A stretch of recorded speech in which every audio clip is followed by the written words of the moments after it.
Princess Aster lived in Ethiopia's highlands.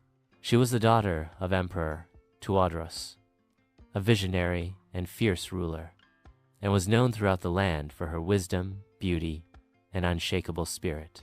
Aster marveled at the Red Sea. She had always loved the ocean, believing it to be a bridge between worlds. Little did she know, her world was about to change forever. From the shadows of the palm trees, a man emerged, his voice sharp like blade. Seized, bound, and shipped, Aster's terror pounded. They sailed away under the cover of night, leaving behind the only life she had ever known. For weeks, she was confined in the ship's dark belly, surrounded by the sorrow of others who had been stolen from their homelands. Her hunger gnawed, despair whispered, yet she held firm, reciting ancestors' names as prayers. She made a silent vow to herself. She would survive, no matter what. Germany, Aster, sold, rags. She was bought by a ruthless nobleman named Heinrich von Falkenstein, who treated his slaves with cruelty. He sneered at her proud bearing and sought to break her spirit with endless labor and harsh beatings. But Aster was unyielding. She learned the language quickly, understanding that knowledge was her best weapon. She listened, observed, and plotted her escape. Her chance came when Heinrich fell into financial ruin, forcing him to sell off assets including Aster. She was purchased by a wealthy merchant named Otto Weiss, who, though strict, was not cruel. He saw her wit, let her serve closely. She was given access to books and discussions among the city's elite, and she absorbed knowledge like a sponge. Aster's sharp mind and charm soon won over the merchant's associates. She learned about business, trade, and politics. She also began secretly teaching other enslaved Africans in the household how to read and write, believing that education was the key to freedom. When Otto Weiss died suddenly, she seized the opportunity to claim her freedom. Using the knowledge she had gained, she invested in commerce, dealing in spices, textiles, and rare Ethiopian goods. With each passing year, her wealth grew. She reclaimed her dignity, dressing in the finest silks, and walking with the regal grace of the princess she had once been. All sought her wisdom, a hidden past. But wealth alone did not satisfy Aster. She longed for justice. Using her influence, she began funding secret networks that helped enslaved Africans escape to safety. She also befriended scholars and activists who spoke out against the brutal system of human bondage, using her resources to amplify their voices. By the time she reached her 40th year, Aster was one of the richest women in Germany. She owned vast estates, supported scholars and artists, and secretly funded efforts to free other enslaved Africans.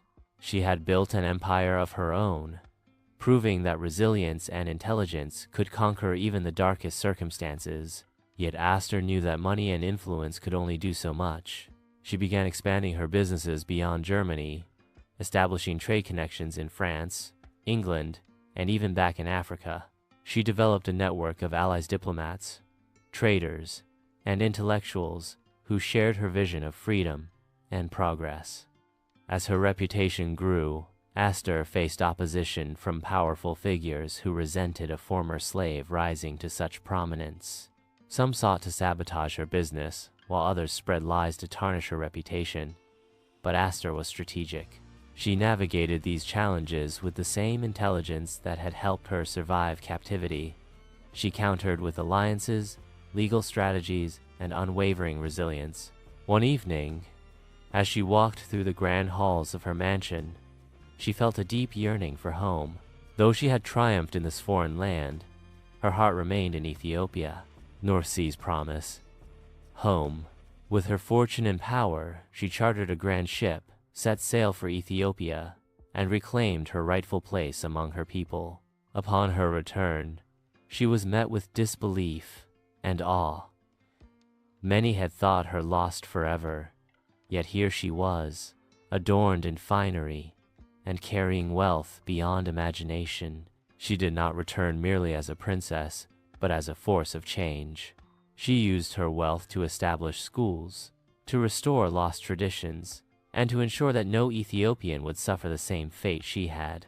Determined to secure the future of her homeland, Aster founded an organization dedicated to the education of Ethiopian women and children.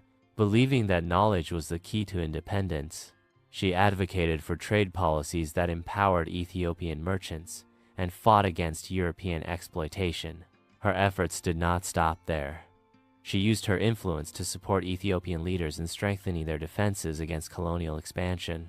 She forged alliances with African rulers and used her wealth to help build infrastructure, ensuring that Ethiopia remained a beacon of independence. Addis Ababa Estate, hub of learning and culture. Though she had suffered greatly, Aster had triumphed. She was no longer just a princess, she was a legend, a testament to resilience, and a beacon of hope for those who had once been bound by chains. Her name echoed through history, not as a captive, but as a queen of her own making. Aster's legacy endured, inspiring generations to come, a shining example of strength, intelligence, and the unbreakable will of a woman who refused to be defeated.